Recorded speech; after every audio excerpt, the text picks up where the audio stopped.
atendemos el vértigo. Lo digo desde ahora, sobre todo el vértigo periférico. Realmente el vértigo periférico. ¿Y qué es el vértigo? Si no es más que una sensación ilusoria de movimiento, principalmente giratorio, ¿verdad? Lo digo desde ahora, giratorio. Porque vamos a tener mucho paciente que va a llegar y lo primero que nos va a decir, estoy mareado. Técnicamente nosotros no atendemos el mareo. Aunque sí tengo que hacer la salvedad que, por ejemplo, en la literatura anglosajona van a encontrar que ellos no se complican tanto la vida y para ellos todo es dizziness, ¿verdad? Tanto mareo como vértigo. Nosotros sí hacemos la salvedad y nosotros atendemos en la especialidad el vértigo y especialmente el vértigo periférico. ¿De dónde tiene su origen? El vértigo periférico tiene su origen en el utrículo, en el sáculo y aquí en las crestas ampulares de los conductos semicirculares. Los conductos semicirculares son 3. Están dispuestos en las 3 posiciones del espacio, horizontal, vertical y oblicuo. Terminan en 5 crestas ampulares, porque hay 2 que concluyen en una misma cresta ampular, ¿verdad? Entonces, ahí es donde se producen las alteraciones en el sáculo, repito, aquí abajito, y en el utrículo, ahí es donde se producen las alteraciones para el vértigo periférico. ¿Y por qué se producen ahí? Porque ahí tenemos algo histológicamente muy importante, que son las células ciliadas. Que estas células ciliadas tienen una característica, tienen este cilio más largo, que es el cinetocilio, es el más largo de todos los cilios. Y además, en el sáculo y en el utrículo, arriba, tenemos el hueso, que es la parte ósea, tenemos la parte membranosa. Estas células ciliadas se encuentran en la parte membranosa. La parte membranosa se encuentra sumergida, flotando en algo que se conoce como perilinfa. Está dentro de la parte ósea. Y adentro de la parte membranosa tenemos algo que se conoce como endolinfa. Ambas son muy parecidas, con algunas pequeñas diferencias que no vamos a hacer gran complicación, con algunas pequeñas diferencias con respecto al líquido cefalorraquídeo, principalmente en sodio, potasio y cloro, ¿verdad? Pero muy pequeños, son equivalentes. Entonces, estos en el sáculo y en el utrículo, en la parte membranosa, aparte de la endolinfa y esta célula ciliada, vamos a tener algo que se conocen como otolitos, que son inclusiones calcáreas, es acúmulo de calcio, son piedritas, ¿verdad? Que tenemos ahí y que realmente son los que van a hacer la función, porque esta sería la primera neurona que está en la parte membranosa del sáculo, el utrículo y las crestas ampulares, en la primera neurona, la célula ciliada. Entonces, ese cilio que va a ser estos otolitos que se encuentran en el sáculo y el utrículo, repito, van a hacer un proceso de cepillado cuando existe el estímulo, va a mover la endolinfa y va a moverse estos otolitos. Y los otolitos van a hacer un movimiento de cepillado sobre el cinetocilio. Y ahí es donde empieza la despolarización de la membrana. Aquello que vemos en fisiología, que nosotros decíamos, ¿qué tiene que ver esto? 140.000 equivalentes, se llaman otolitos.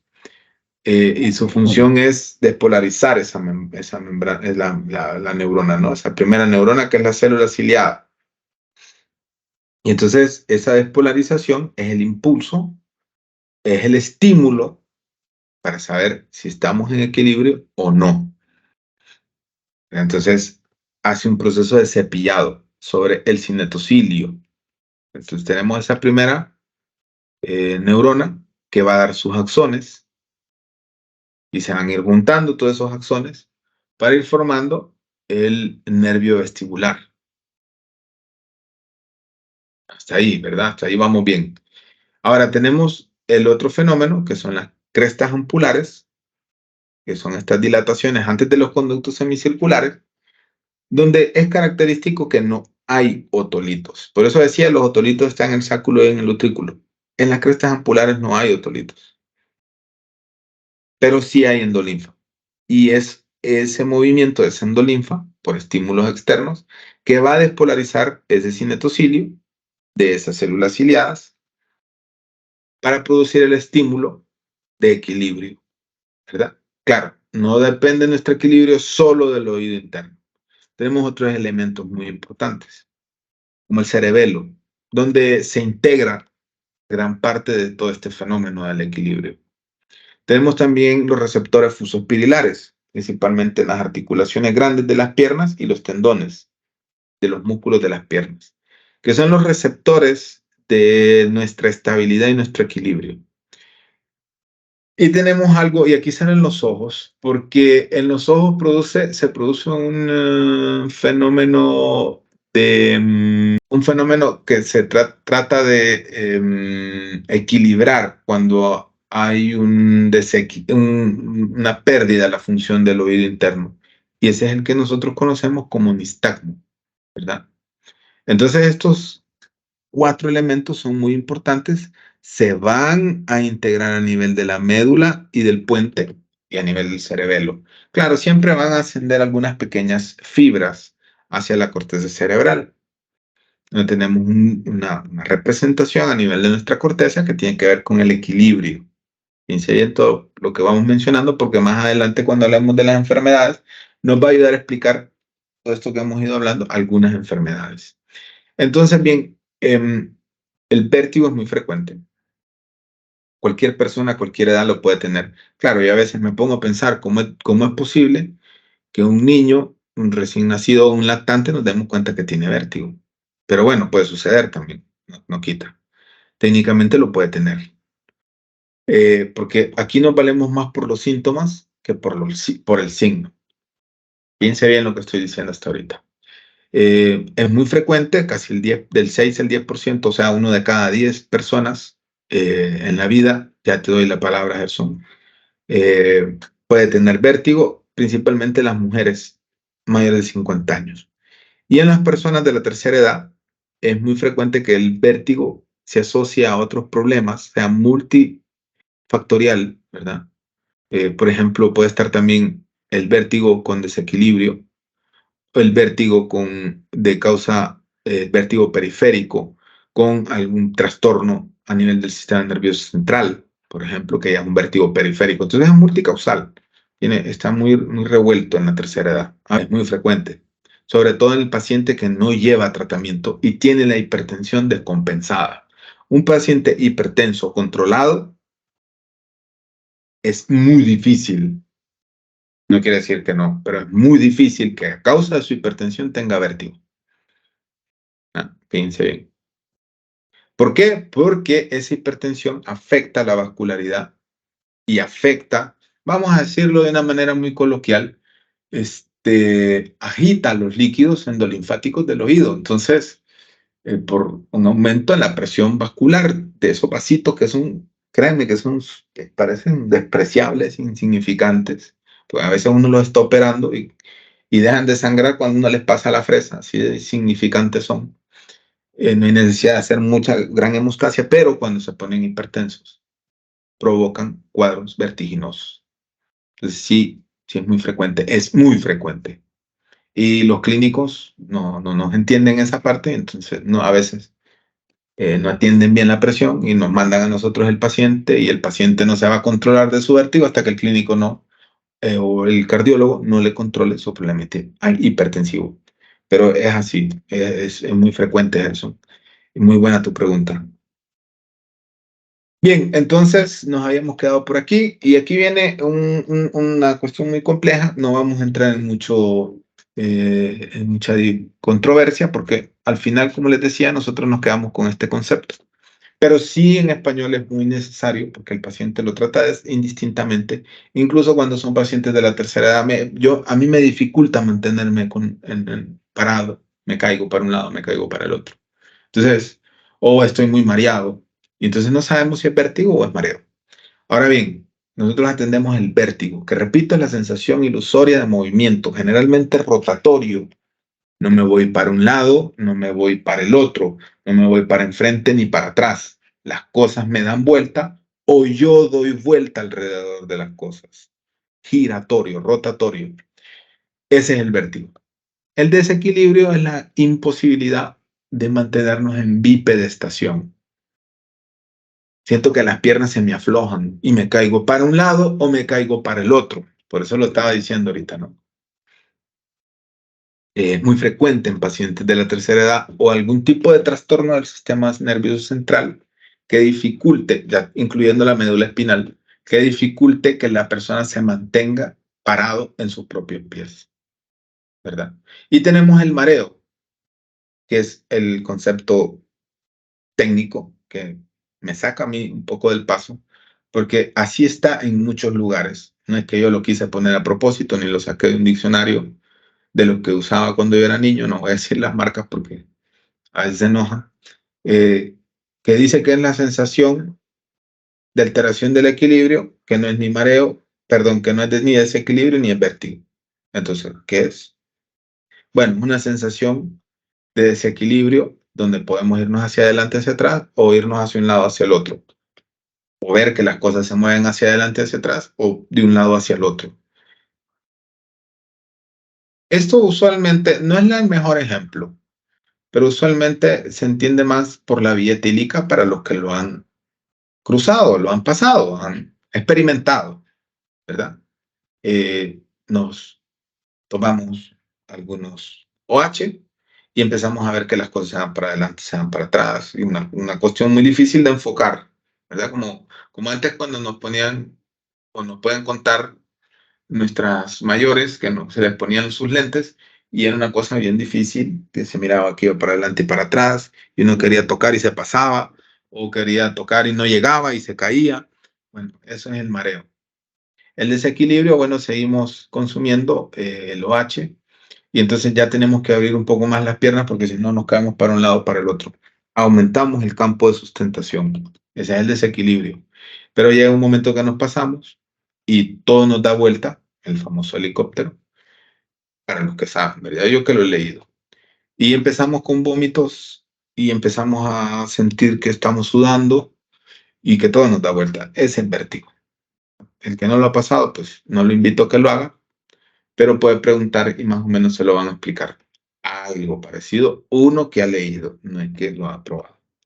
Y bien, entonces esta clasificación, pues no es muy trascendental, pero sí es importante que ustedes la conocen. Tenemos un vértigo objetivo, que el paciente siente que las cosas le dan vuelta alrededor de él, y tenemos el vértigo subjetivo, que el paciente siente que da vuelta alrededor de las cosas. Usted da vuelta o las cosas le dan vuelta alrededor, o no es ninguna de esas dos opciones. Si no es ninguna de esas dos opciones, no es vértigo. No necesariamente es vértigo. Ahora bien, esta consulta, igual que la hipoacusia, es bastante prolongada porque tenemos que venir haciendo un interrogatorio bien complejo desde la vida, desde toda su vida, ¿verdad? Para ver en qué momento comienza a afectar esta patología, o más bien dicho, este proceso, este saco de enfermedades que es el vértigo, principalmente el periférico. A ver, infecciones ópticas que haya podido tener el paciente en algún momento, traumatismos de cráneo que son muy frecuentes, por eso empecé hablando la clase sobre el accidente que hubo hoy, porque aquí traumatismos en calle, accidentes de tránsito, violencia, golpes, etcétera, está a la orden del día. Entonces hay que ir preguntando todo este tipo de cosas. Tratamientos farmacológicos, porque hay medicamentos, lo mencionaba ahorita, por ejemplo, que son los ototóxicos, aminoglucósidos, que son altamente ototóxicos, entre otros medicamentos eh, que pueden llegar a afectar el oído interno y producir dentro de toda la sintomatología vértigo periférico. Cirugías en distintas localizaciones, principalmente en el oído o en el cráneo. Si ha tenido reposo prolongado para ir viendo otras patologías que pueden generar vértigo, pero no el que nos interesa a nosotros, que es el periférico, sino el vértigo central. Y enfermedades crónicas. Aquí nos hablaba Gerson, por ejemplo, de la hipertensión arterial. Es una enfermedad bastante frecuente y sobre todo que muchas veces afecta a nuestra especialidad, ya sea con epístasis, ya sea con vértigo, ya sea con pérdida de la audición. Entonces, enfermedades como esta, enfermedades como enfermedades tiroideas, otras enfermedades cardiovasculares, como por ejemplo arritmias, la diabetes mellitus, etcétera, etcétera, pueden llegar a producir, y hay que preguntarla, ya sea de manera la enfermedad descompensada o incluso el mismo tratamiento, puede llegar a producir algún tipo de vértigo, mareo o desequilibrio. Y como, bueno, ahí hablamos sobre la sintomatología, ¿no? Hemos ido hablando un poco de los síntomas, sobre todo esa sensación ilusoria de movimiento giratorio, porque realmente el vértigo descansa mucho sobre el interrogatorio. Y el examen físico tiene una gran importancia porque hay algo que nosotros vamos a ir a buscar, que es el único signo directo, objetivo de ese vértigo, y es el nistagmo. Lo mencionábamos como mecanismo de compensación, esa era la palabra que no quería buscar ya ratos, el mecanismo de compensación, ese movimiento ocular a esa disfunción del laberinto posterior, o mejor dicho, del oído interno.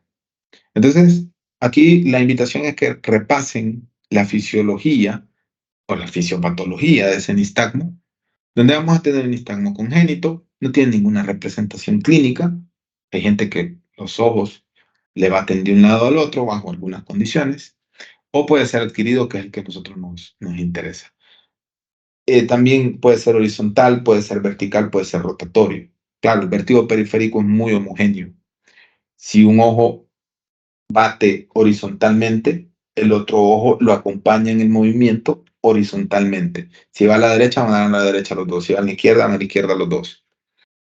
El central es un poco más característico, es menos homogéneo.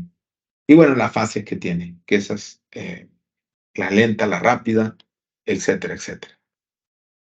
Entonces, como lo importante para nosotros es ese nistagmo, vamos a buscarlo. Vamos a tener dos formas. La primera, que llega hacia el paciente con su nistagmo de manera espontánea.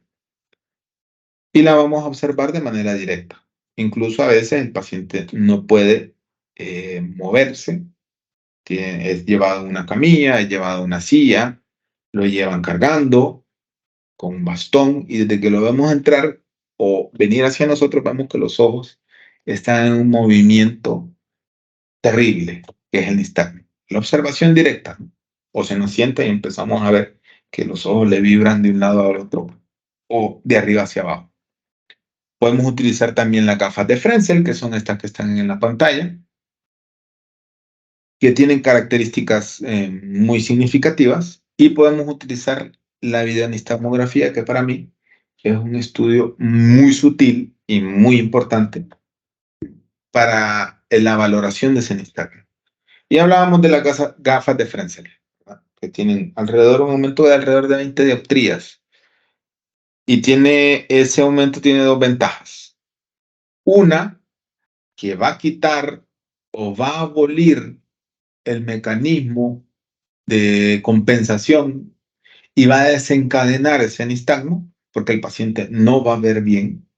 Entonces desencadena ese nistagmo si el paciente tiene una alteración en el laberinto posterior, o sea, en el oído interno, de uno o de los dos oídos, y a nosotros nos va a permitir ver con aumento sus ojos. Entonces, por muy sutil que sea el movimiento, nosotros lo vamos a poder percibir. Claro que en algunos momentos puede llegar a anular el nistagmo, o sea, lo puede hacer que desaparezca. Es muy raro, pero puede ocurrir.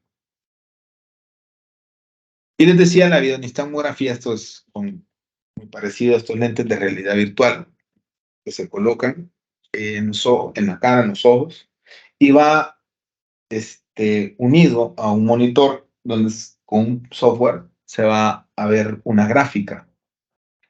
Y por muy sutil, en ese equipo negro, en esos lentes, hay unos láser que van directamente a los ojos, y por muy sutil que sea el movimiento, nos va a representar una gráfica, nos va a decir para dónde está batiendo, dónde puede estar la lesión en dependencia del movimiento de los ojos, dónde está la fase rápida, la fase lenta, etcétera, etcétera. ¿Verdad? Que nos va a orientar hacia el diagnóstico del nistagmo. Pero claro, puede ser que no lo logremos ver así, porque ya ha avanzado algo o sea muy difícil lograr verlo de manera espontánea, entonces tenemos que provocarlo. Y tenemos dos formas muy importantes para provocarlo. Número uno, la prueba rotatoria de Baragni o silla rotatoria. Colocamos al paciente en una silla que gire, por eso les decía en la primera clase que necesitamos una silla de torrino. Lo colocamos al paciente, incluso le podemos poner el video en instamógrafo, ¿no? Y le damos vuelta, como cuando éramos niños que nos poníamos el palo en la frente y dábamos vuelta. O nos subíamos al juego donde daba vuelta, ¿no? Entonces nos mareábamos. Es lo mismo. Bueno, nos daba vértigo. Estimulábamos los conductos semicirculares. Entonces aquí es lo mismo. Le damos vuelta al paciente primero para un lado, X cantidad de veces.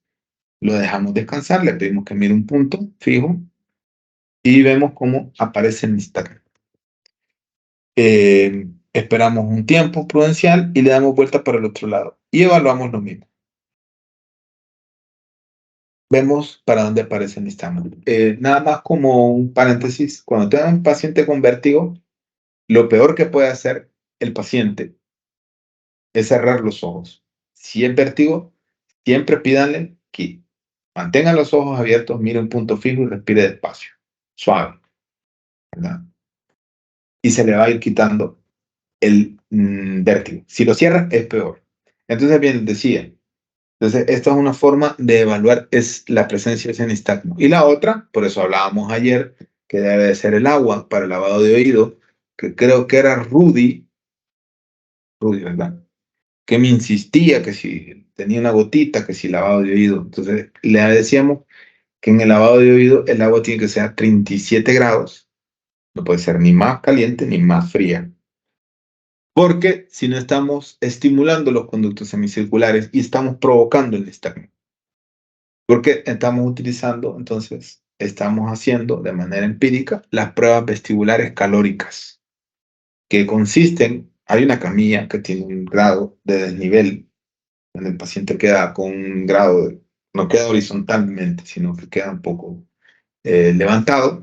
Y entonces en esa camilla se le puede colocar, como en este caso el videonistagmógrafo, hay un equipo también que hace la instilación de esa agua a la temperatura que nosotros lo adaptemos de manera constante por el conducto auditivo externo para estimular los conductos semicirculares. Se puede hacer así como está en pantalla.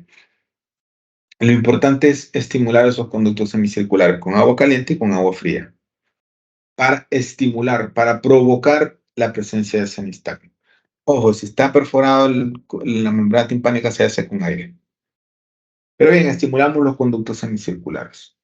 Claro, ahí debe de aparecer el nistagmo, sí o sí. Hay personas que dado su trabajo o dado su entrenamiento, a veces ni con esto aparece el nistagmo. Y esos son los aviadores, los bailarines de ballet y los patinadores. Tienen tan educado el oído interno, porque su trabajo consiste en elevarse y dar giros, que a veces tienen vértigo, pero a veces ni con esto lo logramos objetivar el nistagmo. Esos pacientes son muy complejos. Pero esos son para objetivar ese nistagmo, para poder ver ese nistagmo. Y repito, de manera espontánea, de manera provocada. Ahora bien, estas que voy a mencionar, yo siempre lo digo que son como las golondrinas, que si están solas no hacen verano. Si se juntan, nos ayudan a, vamos a decir, a sustentar que el paciente tiene este vértigo periférico. Una de ellas es la maniobra de Romberg. Ahí me he encontrado en libros de semiología, propedéutica, una infinidad de formas de realizarla, que si lo importante es que los dos talones estén juntos o pueden poner uno delante del otro, no importa. Y pedirle al paciente que cierre los ojos, ¿verdad? Incluso hay algunos libros que le piden que abra los brazos, unos que bajen la cabeza, etcétera, etcétera. Autores, depende del autor, como lo haya. Lo importante es disminuir el campo de sustentación y cerrar los ojos. ¿Qué es lo que va a suceder en un paciente con un problema en el laberinto posterior? Se va a caer a un lado o al otro. Las oscilaciones a nosotros realmente no nos resultan útiles. Nos interesa que se caiga para un lado o para el otro. Si no sucede, tampoco es que no tiene vértigo. Si sucede, bien, aporta. Esta otra que es la prueba Unterbergen, vamos a decirlo así, Por cierto, aquí está la silla de otorrino, ¿verdad? Los aditamentos. Entonces, ¿qué es lo que se le pide al paciente? Que se ponga de pie, con los ojos cerrados, las manos hacia adelante, empiece a marchar, levantando la rodilla, la altera de la cintura a la cadera, con los ojos cerrados. Lo normal es que nos mantengamos en el mismo lugar marchando, sin movernos. Cuando hay una alteración en el laberinto posterior, o empieza a lateralizar para un lado o para el otro. Hasta aquí, para el lado que lateraliza, obviamente es el lado afecto. Y por último tenemos la marcha, donde le pedimos al paciente que con los ojos cerrados camine hacia adelante y camine hacia atrás, sin darse vuelta y sin abrir los ojos. Entonces, cuando hay una alteración del laberinto posterior, el paciente empieza a dibujar esto que está en pantalla, que es la estrella de Babinski-Weyl, en dependencia para el lado donde esté afecto. Si están las tres presentes, pues le suma al diagnóstico de vértigo periférico. En fin, el tratamiento.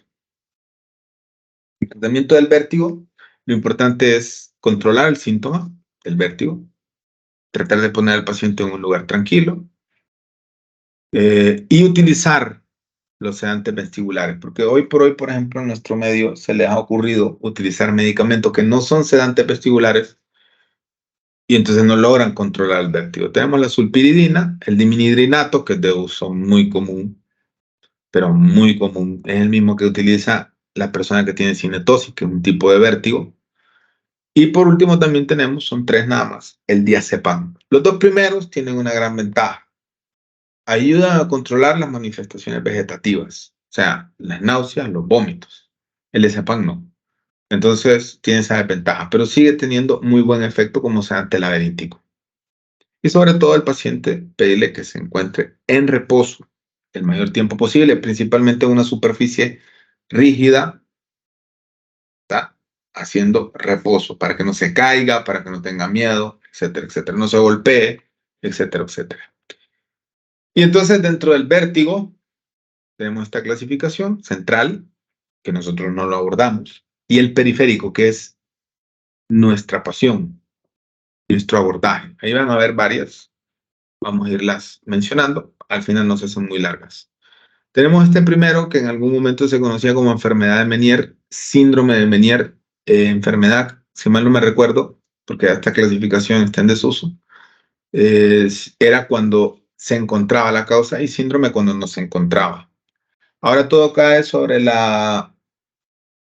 el concepto de hidrops endolinfático, ¿verdad? Es una enfermedad que hace algún tiempo se describió por un señor de apellido Meniere, Próspero Meniere, y tiene una característica que los tres síntomas cursan a la vez. Pero bien, antes de ver esa característica, ¿qué es lo que sucede? En esta imagen a la izquierda vemos un oído interno, muy bonito, y aquí vemos cómo el sáculo, el utrículo, principalmente, se encuentran edematosos, ¿verdad? Aumentaron de volumen. Y esa es la causa, teóricamente, de la enfermedad del hidrops endolinfático, aumento de volumen. ¿Qué lo produce ese aumento de volumen? No se sabe si son causas de déficit en la absorción del líquido endolinfático o aumento en la producción de ese líquido endolinfático. Ahí donde todavía no está muy claro, porque es muy difícil el estudio del oído interno, ¿no? En un paciente en vivo, o sea, un vivo.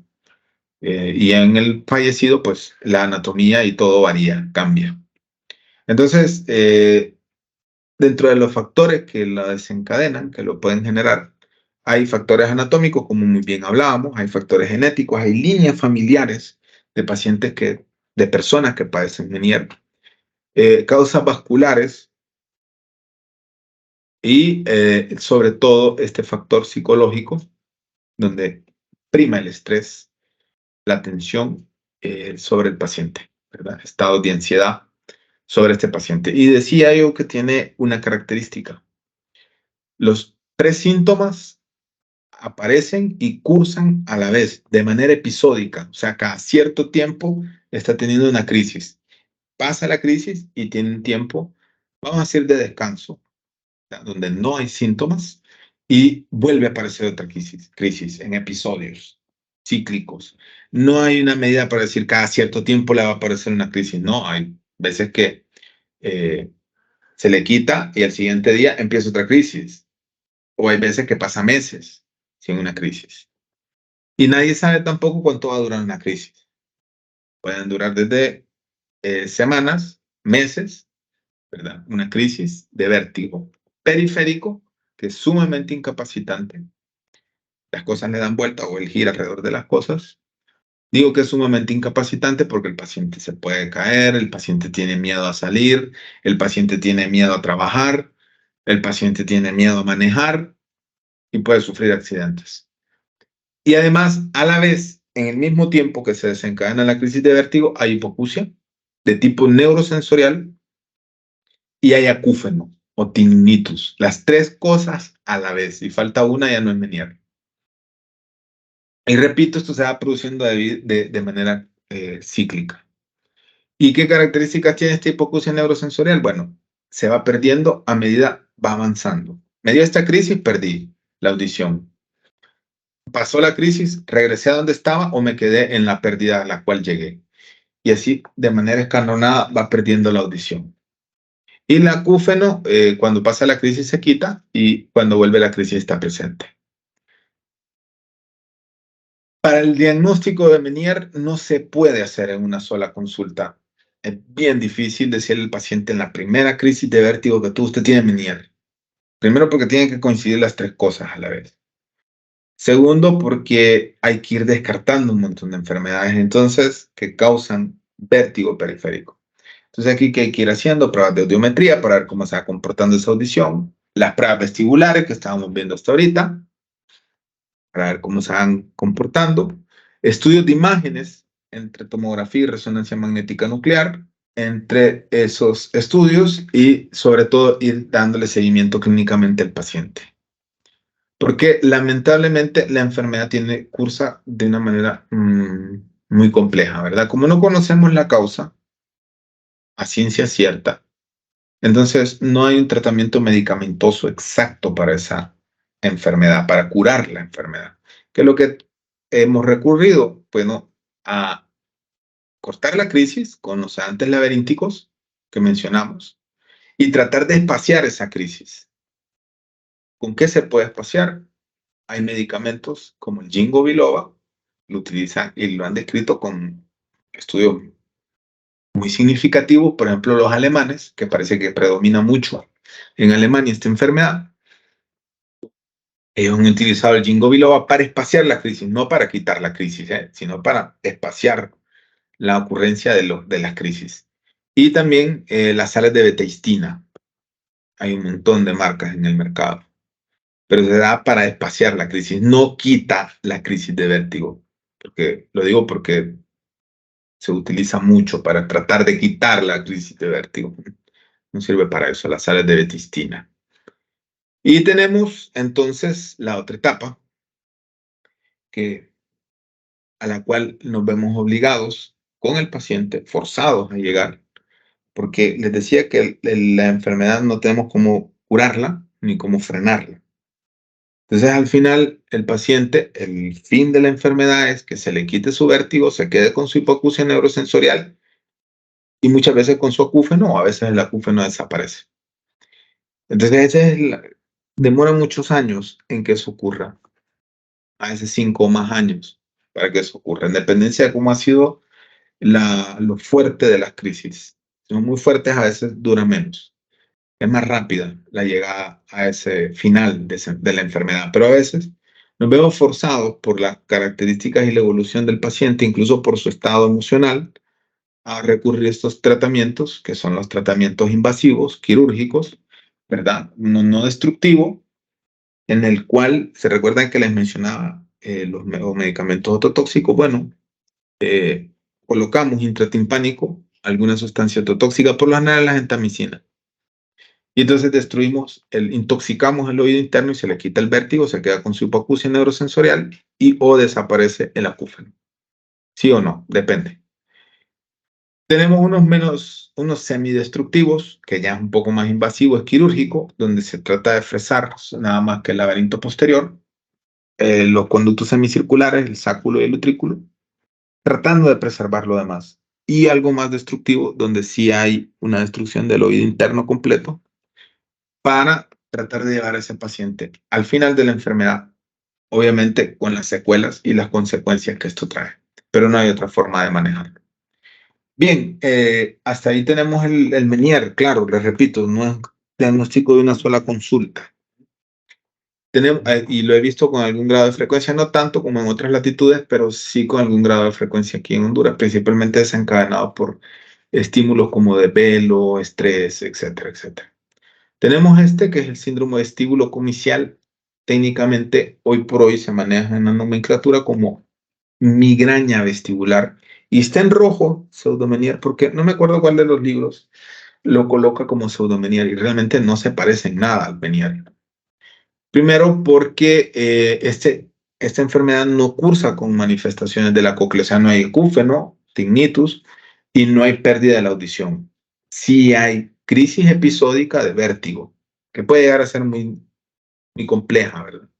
Claro, aquí, ¿cuál es el problema? Que hay descargas a nivel cortical del cerebro en esos núcleos vestibulares que les había dicho que no son tan desarrollados como otras partes de nuestro cerebro con otras vías, pero que están presentes. Entonces se producen descargas anómalas, tipo epilepsias, en esos núcleos que dan la señal al oído interno de un desequilibrio y producen un vértigo. Y entonces aparecen vértigos paroxísticos, ¿no? Recurrenciales, en crisis. Estos pacientes, claro, tienen cierto grado de déficit cognitivo. Eh, el diagnóstico es muy clínico y además se puede utilizar en algunos casos el electroencefalograma y se utilizan tratamientos como el clonazepam, que es un anticonvulsivante. Entonces, como ven, no se parece mucho o casi nada al Meniere. Tenemos el vértigo posicional paroxístico benigno, que para las series de los otorrinos es la causa más frecuente de vértigo periférico. ¿Por qué digo esto? Porque he visto muchas series, por ejemplo, de nuestros queridos neurólogos, donde presentan causas de vértigo periférico, que no lo estudian ellos, y dicen que es el Meniere, ¿verdad? Claro, el Meniere, recuerden que entra dentro del saco de los desconocidos. Entonces, por eso ellos le echan más la culpa al Meniere. Pero esta es la que más causa el vértigo periférico. ¿Y qué es lo que sucede en el vértigo posicional paroxístico benigno? ¿Se recuerdan que les había dicho que en el sáculo y en el utrículo teníamos los otolitos? Bueno, por un movimiento brusco de la cabeza, una posición un poco, vamos a decir, no ortodoxa de la cabeza.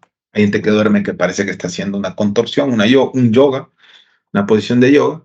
Entonces se desprende ese otolito del sáculo y el utrículo y se mete en los conductos semicirculares y empieza a estimular los cilios, las células ciliares de las crestas ampulares, produciendo descargas o produciendo eh, reflejos de desequilibrio en las crestas ampulares, en las células ciliares de las crestas ampulares, porque ellas no deben de estar ahí. Entonces tampoco tiene manifestaciones cocleares, no hay hipoacusia, no hay acúfeno, pero sí hay crisis de vértigo, que son un poco ligeras, no son tan marcadas como las dos anteriores, duran segundos, duran horas, pueden llegar a durar días, ¿verdad? Muy raro que se pasen este tiempo. Tienen los síntomas vegetativos. Y repito, se recoge el antecedente a veces de que el paciente, por ejemplo, estaba dormido y se despertó con un vértigo un poco incómodo, o movió rápidamente la cabeza y se le desencadenó un vértigo un poco incómodo, con manifestaciones vegetativas, frialdad de la piel, sudoración, náuseas, vómitos. Y bueno, aquí cómo lo vamos a diagnosticar es muy, bueno, no dice que fácil, ¿no? Pero es más sencillo que los anteriores, porque tenemos estas maniobras que son maniobras vestibulares. Hay un montón. Tenemos Dix-Hallpike, tenemos Epley, tenemos liberadora de Semon. Y si sigo mencionando, nos seguimos enredando, porque hay muchas más y son bien complejas de realizar. Pero de manera puntual, esta, por ejemplo, de Dix-Hallpike tiene una gran característica que es diagnóstica y es terapéutica. ¿Por qué es diagnóstica? Porque cuando la estamos realizando se le desencadena el nistagmo y el vértigo al paciente, lo dejamos descansar y cuando se incorpora, ya el paciente dice, oh, se me quitó o se me alivió muchísimo el vértigo. ¿Por qué? Porque recolocamos con estas maniobras los otolitos en su lugar. Llevamos del conducto semicircular a donde se metieron, lo llevamos hacia el sacúlo o el utrículo, ¿verdad? Y lo volvemos a colocar. Entonces se quitan esas descargas, esos estímulos en las crestas ampulares. Entonces por eso es diagnóstico y terapéutico. Pero por mientras las realizamos, o la necesidad de repetirlas, si el paciente así lo merita, a veces con la primera que se hace se quita completamente, o a veces hay necesidad de repetirla en varias ocasiones, 2 o 3, en dependencia de. Entonces, por mientras vamos logrando ese control, pues se pueden utilizar también los sedantes vestibulares. La neurinitis vestibular, por lo general, es lo que se inflama. Les decía que la primera neurona a nivel de células ciliadas corren los axones. El primer cambio neuronal ocurre a nivel del ganglio de Scarpa. Y entonces es aquí o en el nervio vestibular que se inflama secundaria a procesos virales principalmente, respiratorios altos, enfermedades respiratorias altas de causa viral principalmente. Ojo, esto puede también estar asociado a problemas inflamatorios del nervio, como por ejemplo en pacientes diabéticos de larga data, etcétera, etcétera, que irritan el nervio y se puede producir una inflamación del mismo. Claro, es un vértigo muy fuerte, es una sola crisis, no es episódico, no hay síntomas cocleares como náusea, perdón, hipoacusia o acúfenos y tinnitus. Y el paciente va a tener náuseas y vómitos. El tratamiento aquí es controlar la crisis con sedantes laberínticos y se puede utilizar esteroides. Y en muchas ocasiones después es necesario mandar al paciente a rehabilitación postural. Eso lo hace medicina física y rehabilitación, donde les enseñan ejercicios para que el oído que quedó funcionando o que menos afectación tenga, supla la función de los dos oídos en el equilibrio. Tenemos también la reflexia vestibular con o sin compromiso coclear. ¿Dónde va a estar el compromiso coclear? En la afectación de la arteria. Aquí tenemos la arteria auditiva interna. Si se afecta completamente la arteria auditiva interna por un espasmo, por un émbolo o un tromboembolismo, por irritación vírica completa, ¿verdad? Eh, si se produce una afección de la arteria auditiva interna, hay compromiso coclear. ¿Y en qué consiste el compromiso coclear? Hipoacusia neurosensorial y acúfeno. Si no hay afectación, si la que se afecta es la arteria vestibular anterior, entonces lo que va a haber es un compromiso principalmente del equilibrio, con crisis, de vértigo, ¿verdad? El tratamiento va a estar encaminado a la causa. Sedante laberíntico, si se puede a la causa, sedante laberíntico y rehabilitación postural vestibular posteriormente. Bien, las laberintitis cursan con vértigo. Las habíamos mencionado como complicaciones de una hipoacusia, perdón, de una otitis media.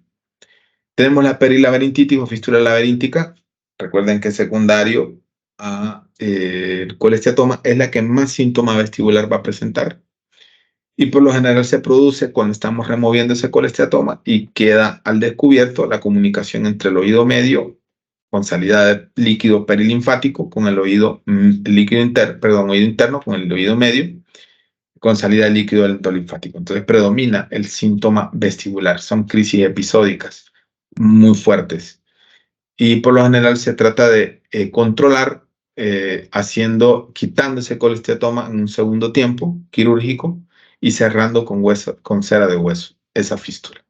La laberintitis serosa y la laberintitis supurada es inflamación o invasión bacteriana, inflamación de la parte membranosa o invasión de bacterias en la parte membranosa que puede llegar a comprometer la parte del equilibrio, pero también la parte coclear, con hipoacusia, con acúfenos, con la pérdida con el vértigo, y va a haber un foco otógeno, o sea, una otitis media activa, ya sea aguda o crónica. El tratamiento es controlar el proceso infeccioso, la otitis media, los sedantes laberínticos y el tratamiento, o podemos llegar a veces al tratamiento quirúrgico. Bien, el vértigo traumático se va a presentar por varias causas. la principal, ¿verdad? Obviamente hay un antecedente de un trauma a nivel temporal, principalmente, o puede ser parietal, también un golpe a nivel parietal. ¿Y qué es lo que va a producir?